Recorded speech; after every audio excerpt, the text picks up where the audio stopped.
अगर आपको English translation बनाना सीखना है तो आप देखिए कैसे बनाते हैं। कोई भी इंग्लिश ट्रांसलेशन आपको बनाना आसानी से बना सकते हैं, बस आप इस वीडियो को लास्ट तक देखिए। देखिए ट्रांसलेशन में क्या होता है, ट्रांसलेशन में मेन चीज़ आपको होता है कि हेल्पिंग वर्ब यानी कि सहायक क्रिया। आपको जानना है कि सहायक क्रिया क्या होता है और कौन सा सहायक क्रिया कहाँ पे यूज होता है, किस जगह पे कौन सा सहायक क्रिया लगता है, ये आपको जानना जरूरी है। अगर ये आप जान गए ना कि सहायक क्रिया का यूज कहाँ पे होता है, किस सहायक क्रिया का उपयोग कहाँ करते हैं, तो आप आसानी से ट्रांसलेशन बनाना सीख जाइएगा। सहायक क्रिया होता क्या है, तो हेल्पिंग वर्ब कौन कौन होता है। देखिए helping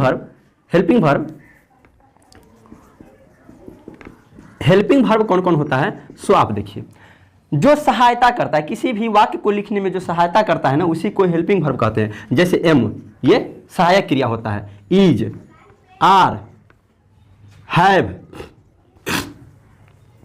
was, were, have, has, shall, will, used to, should, can, could, etc। ये सब सहायक क्रिया है। आपको यही जानना है कि यह सहायक क्रिया किसके साथ यूज करते हैं। अगर ये जान गए ना तो फिर आपको कोई भी ट्रांसलेशन बन जाएगा, आप आसानी से किसी भी ट्रांसलेशन को बना सकते हैं। तो ये बनाते कैसे, देखिए सहायक क्रिया। इसके जानने के बावजूद आपको एक चीज और जानना होगा कि सब्जेक्ट क्या होता है, वो मेन चीज होता है सब्जेक्ट। सब्जेक्ट यानी कि कर्ता। तो किसी भी वाक्य में कर्ता वो होता है जो उस काम को करता है जिस पर क्रिया का प्रभाव पड़े, जिस पर क्रिया का प्रभाव पड़े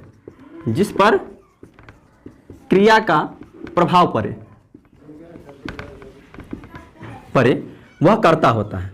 वह क्या होता है, कर्ता होता है।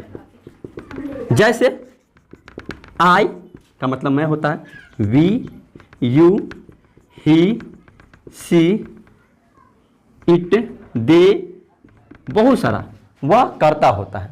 जैसे एक एग्जाम्पल लेते हैं, आपको उससे आसानी से समझ में आएगा कि कर्ता कौन है। जैसे राम का भाई चोर है। तो यहाँ पे कर्ता, यहाँ पे राम का भाई चोर है, यहाँ पे चोर कौन है, तो राम का भाई। तो यहाँ पे सब्जेक्ट जो हो गया यानी कि कर्ता जो हो गया राम का भाई हो गया। कर्ता क्या हो गया, राम का भाई हो गया। तो इस प्रकार से कर्ता होता है, माने सब्जेक्ट होता है। अगर आप सब्जेक्ट समझ गए और हेल्पिंग वर्ब समझ गए तो आसानी से किसी भी ट्रांसलेशन को बना सकते हैं। देखिए अब ट्रांसलेशन कैसे बनाएंगे ध्यान से, पहले इसको नोट कीजिए, उसके बाद हम आपको आगे बताते हैं। देखिए सबसे पहले हम जानते हैं सहायक क्रिया के बारे में। सबसे पहले पहला सहायक क्रिया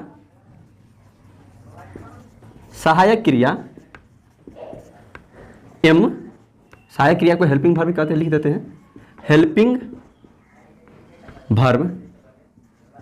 किसके बारे में जानेंगे, एम, इज और आर के बारे में। सबसे पहले हम इसके बारे में जानेंगे एम, इज और आर। एम का प्रयोग कहाँ होता है, इज का प्रयोग कहाँ होता है और आर का प्रयोग कहाँ होता है।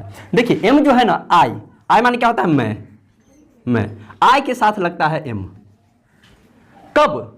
कब लगता है, जब वाक्य के अंत में, देखिए यहां लिख देते हैं हम, एम, इज, आर का प्रयोग कहां करते हैं, जब किसी भी वाक्य के अंत में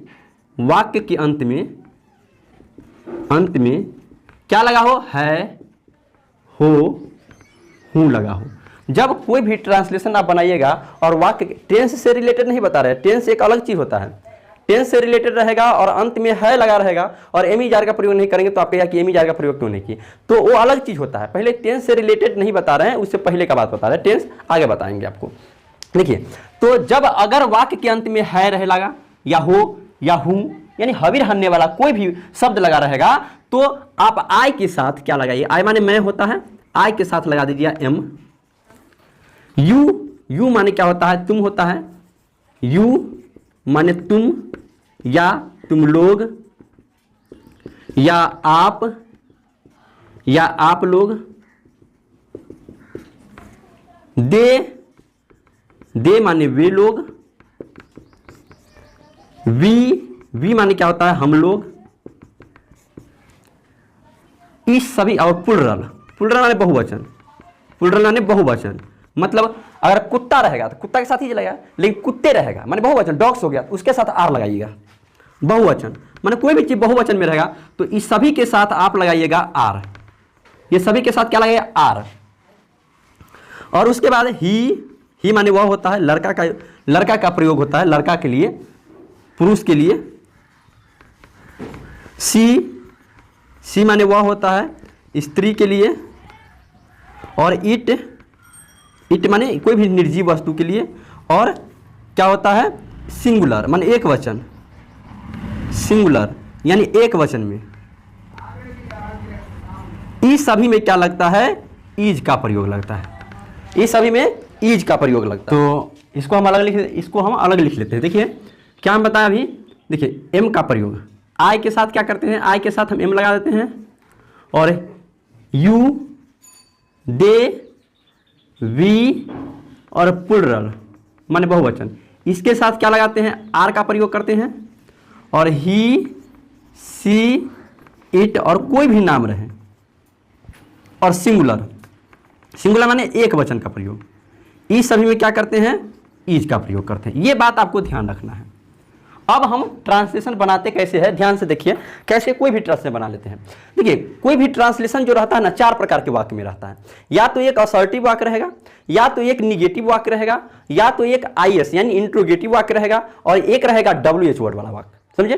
तो वो होता क्या है, देखिए पहले वो जान लेते हैं कि देखिए असर्टिव सेंटेंस में आप कैसे पहचानिएगा कि कौन सा वाक्य असर्टिव में है, कौन सा वाक्य निगेटिव में है, कौन सा इंट्रोगेटिव में है और कौन सा WH वर्ड में है। तो देखिए जो वाक्य स्वीकारात्मक, असर्टिव, एस माने असर्टिव सेंटेंस, जो स्वीकार करे, स्वीकारात्मक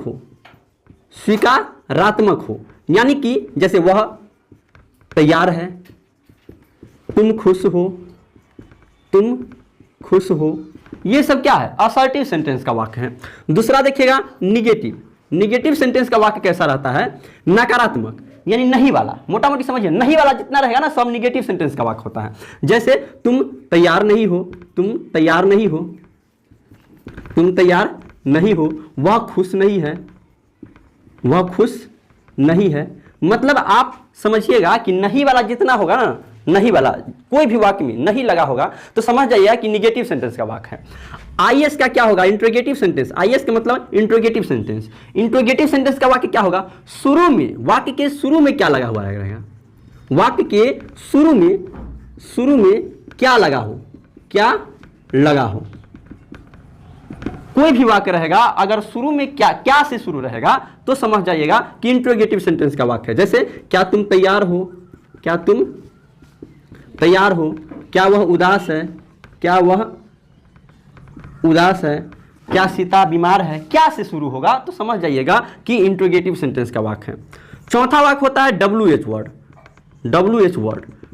वर्ड वाला वाक्य क्या होता है, कोई भी वाक्य रहेगा और उसके बीच में WH वर्ड रहेगा। कोई भी वाक्य WH रहेगा, जैसे बीच में, वाक्य के बीच में, कोई भी वाक्य के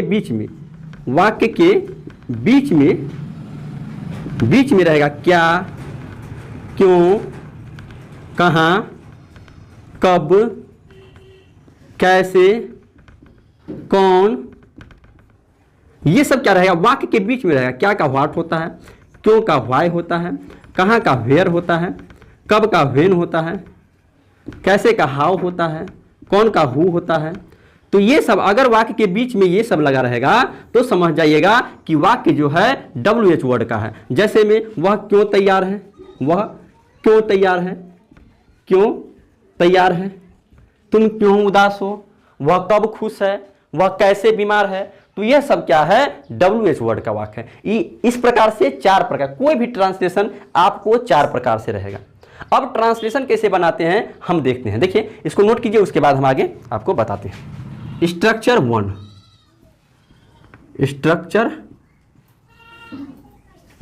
नंबर 1, पहला स्ट्रक्चर पहचान। स्ट्रक्चर 1 देखिए स्ट्रक्चर 1, इसमें वाक्य के अंत में, यदि वाक्य के अंत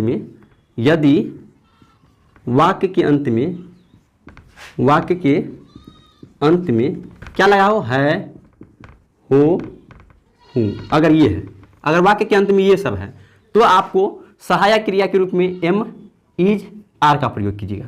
तब सहायक के हेल्पिंग वर्ब क्या होगा, या तो एम होगा, या तो इज होगा, या तो आर होगा, ये होगा। 4 प्रकार के वाक्य होता है, जैसे में एस असर्टिव सेंटेंस, इसमें होगा पहले सब्जेक्ट। असर्टिव सेंटेंस का वाक्य होगा कोई भी, तो इसमें पहले क्या होगा, सब्जेक्ट, उसके बाद या तो एम होगा, या तो इज होगा, या तो आर होगा, उसका अदर वर्ड, अदर वर्ड। जैसे एग्जाम्पल में एक देख लीजिए, तुम खुश हो, तुम खुश हो, तो सबसे पहले क्या दिया, सब्जेक्ट दीजिएगा। सब्जेक्ट क्या है इसमें, तुम। सब्जेक्ट क्या है इसमें, तुम। तो तुम का अंग्रेजी होता है यू। एम, इज, आर, इस तीनों में से कोई एक लगाना है। तो यू के साथ क्या लगता है, यू के साथ देखिए यहाँ लिखा है यू के साथ आर लगता है, तो यू के साथ आर दे दीजिए। अब खुश का अदर वर्ड, उसका क्या है अदर वर्ड, खुश का अंग्रेजी हैप्पी दे दीजिए, हो गया। उसके बाद देखिए निगेटिव सेंटेंस, सीता तैयार नहीं है, कोई भी चीज है, इसका होता है सब्जेक्ट, पहले तो सब्जेक्ट दीजिएगा। निगेटिव सेंटेंस के वाक्य बनाने के लिए सबसे पहले क्या देना है, सब्जेक्ट देना है, सब्जेक्ट देना है। उसके बाद या तो एम दीजिए, या तो इज दीजिए, या तो आर दीजिए। कौन किसके साथ लगेगा, एम कहाँ लगता है सो बता दिए हैं, एम, इज कहाँ लगता है, आर कहाँ लगता है, वो सारा कुछ हम आपको बता दिए, यहाँ पे लिख भी दिए हैं। तो subject am, is, are, am, is, are के बाद नॉट का प्रयोग होता है। कभी भी कोई भी ट्रांसलेशन आप बनाइएगा ना, तो एम, इज, आर के बाद आप नॉट का प्रयोग करिएगा, मतलब सहायक क्रिया के बाद आप नॉट का प्रयोग कीजिएगा। तो यहाँ पे एम, इज, आर के बाद नॉट, उसके बाद अदर वर्ड, अदर वर्ड, ये हो गया। जैसे एक एग्जांपल लेते हैं, सीता तैयार नहीं है, या तुम तैयार नहीं वाला कोई भी ट्रांसलेशन ले लीजिए। मैं खुश नहीं हूं, मैं खुश नहीं हूं, तो सबसे पहले सब्जेक्ट है, तो सबसे पहले सब्जेक्ट दीजिए। मैं का अंग्रेजी आई, आई के साथ एम, इज, आर में से क्या लगेगा, एम, उसके बाद नॉट का प्रयोग होगा, नॉट, और उसके बाद हैप्पी, ये हो गया। उसके बाद interrogative sentence, I S, interrogative sentence. Interrogative sentence में क्या होता है, सबसे पहले देखिए कोई भी ट्रांसलेशन इंट्रोगेटिव सेंटेंस में रहे, मतलब क्या से शुरू हो, जब ट्रांसलेशन क्या से शुरू हो, तो आपको सब्जेक्ट से शुरू नहीं करना है, सहायक क्रिया से शुरू करना है। दुनिया में कोई भी ट्रांसलेशन बनाइएगा ना, तो अगर आपको क्या से शुरू वाला ट्रांसलेशन है, तो आप सहायक क्रिया से उसको बनाइएगा, शुरू कीजिए सहायक क्रिया से। ट्रांसलेशन बनाने में सबसे पहले तो यही झंझट रहता है कि पहले क्या लिखिए, पहले किसका अंग्रेजी लिखिए, मैं का अंग्रेजी लिखिए कि खुश का, कि नहीं का, कि हूँ का, किसका अंग्रेजी लिखिए, वही झंझट रहता है बच्चा के साथ। तो आप ये ध्यान रखिए, नहीं वाला में तो समझ गए सबसे पहले सब्जेक्ट, असर्टिव में भी समझ गए सबसे पहले सब्जेक्ट, लेकिन अगर इंट्रोगेटिव में है क्या से शुरू है, तो आप सहायक क्रिया से शुरू कीजिएगा, सहायक क्रिया से आप शुरू कीजिएगा। तो इसका सहायक क्रिया क्या है, एम, इज, आर, उसके बाद दीजिए सब्जेक्ट, उसके बाद दीजिए अदर वर्ड। अगर नॉट, अगर इसमें भी नहीं दे दिया तो नॉट के बाद अदर वर्ड, अदर वर्ड। जैसे रहेगा एग्जाम्पल में एक देख लीजिए, क्या तुम उदास हो, क्या तुम उदास हो, उदास हो। तो इसका आप कैसे बनाएंगे, देखिए क्या है तो क्या का अंग्रेजी व्हाट नहीं देंगे, शुरू में अगर बीच में क्या रहता तो हम देते क्या का अंग्रेजी व्हाट। यहां पे हम क्या का अंग्रेजी व्हाट नहीं देंगे, यहां पे क्या का अंग्रेजी सहायक क्रिया से शुरू करेंगे। तुम उदास हो, यहां पे सहायक क्रिया क्या होगा, माने तुम के साथ क्या लगेगा, एम लगेगा कि इज लगेगा कि आर लगेगा, तो तुम के साथ आर लगता है, तो पहले आर दे दीजिए आप, आर, उसके बाद दीजिए सब्जेक्ट यू, उसका अदर वर्ड सैड, ये हो गया।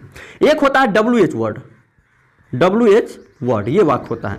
तो WH वर्ड क्या होता है, सबसे पहले WH वर्ड से वाक्य स्टार्ट कीजिए। देखिए मोटामोटी समझिए, अगर शुरू में क्या है, क्या से ट्रांसलेशन शुरू हो गया, तो सहायक क्रिया से आपको शुरू करना है, सहायक क्रिया उसके बाद सब्जेक्ट। कोई भी ट्रांसलेशन, दुनिया में कोई भी ट्रांसलेशन बनाइएगा, तो अगर क्या से शुरू है तो पहले सब्जेक्ट दीजिएगा, सॉरी सहायक क्रिया दीजिएगा।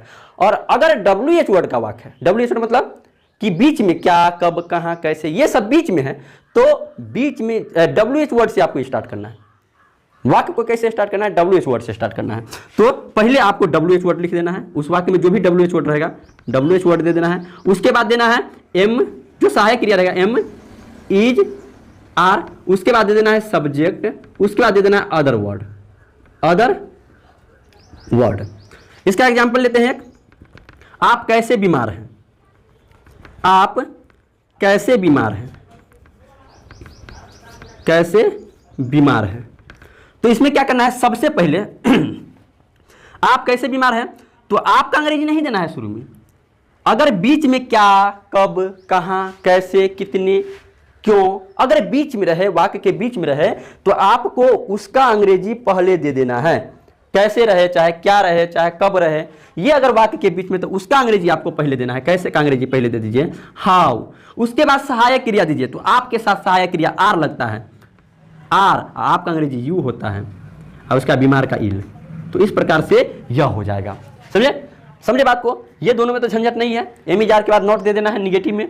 लेकिन अगर शुरू में क्या है तो आपको सहायक क्रिया से स्टार्ट करना है वाक्य। कोई भी ट्रांसलेशन बनाइए, दुनिया में कभी भी बनाइएगा तो यही कीजिएगा। WH वर्ड वाला वाक्य है तो आपको WH वर्ड से स्टार्ट करना होगा वाक्य। क्या, कब, कहाँ है, तो उससे स्टार्ट करना होगा। उसके बाद आगे हम सहायक क्रिया देके, सब्जेक्ट देकर के अदर वर्ड देते हैं। तो इस प्रकार से यह आपका पहला स्ट्रक्चर हो गया, पहले इसको पहला पहचान हो गया। समझे। अंत में है, हो, हूँ, है, तब ये सहायक क्रिया हो गया। ये बता दिए। तो इसमें क्या है, देखिए आपको एमिजार, सहायक क्रिया एमिजार का प्रयोग कब करते हैं, जब आपको वाक्य के अंत में है, हो, हूँ रहे। देख रहे हैं, यहाँ पे हो है, यहाँ पे हु है, यहाँ पे हो है ना। हमें रहने वाला कोई भी चीज रहेगा तो आपको सहायक क्रिया एमिजार का प्रयोग करना है। लेकिन अगर वही वाक्य के अंत में, अगर वही वाक्य के अंत में था, थे, थी रहेगा, था, थे, थी रहेगा, तो हम सहायक क्रिया का क्या प्रयोग करेंगे। देखिए पढ़ते हैं ना, जैसे वह उदास था, वह उदास होगा, तो सबका अलग अलग होता है, सहायक क्रिया सब में अलग अलग होता है। तो था, थे, थी वाला उसका सहायक क्रिया क्या होता है, हम अगला वीडियो में पढ़ेंगे। समझे। इसको हम क्या करेंगे, पहले है वाला जितना ट्रांसलेशन रहेगा, वो जितना है वाला आप ट्रांसलेशन बनाइएगा, वो सारा है वाला ट्रांसलेशन बन जाएगा। सहायक क्रिया के रूप में क्या होता है, एमिजार का प्रयोग होता है। समझे। आपको ध्यान रखना है, आईएस वाला वाक्य क्या होता है, कभी भी वो आईएस वाला वाक्य होगा, मतलब क्या से शुरू रहेगा, तो आपको सहायक क्रिया से शुरू करना है। अगर बीच में कैसे, क्यों, कहाँ, कब, कभी भी ट्रांसलेशन बनाइएगा ना, तो अगर बीच में ये चीज रहेगा, कब, कहाँ, हम लिख दिए थे कौन कौन वर्ड होता है WH, अगर वो बीच में, तो उसका अंग्रेजी पहले दीजिएगा, उसका सहायक क्रिया, उसके बाद सब्जेक्ट दीजिएगा, उसका अदर वर्ड दीजिएगा। तो इस प्रकार से यह हो जाता है। था, थे, थी वाला हम अगला वीडियो में बताएंगे। अगर आपको अच्छे से इंग्लिश सीखना है तो आपको क्या करना है, आप चैनल सब्सक्राइब कर लीजिए, हर वीडियो को पूरी तरह से देखिए, उसके बाद वो आपको समझ में आएगा। और हर वीडियो देखिए, अगर एक एक बीच में से देखिए समझ में नहीं आएगा। समझिए। तब तक के लिए जय हिंद।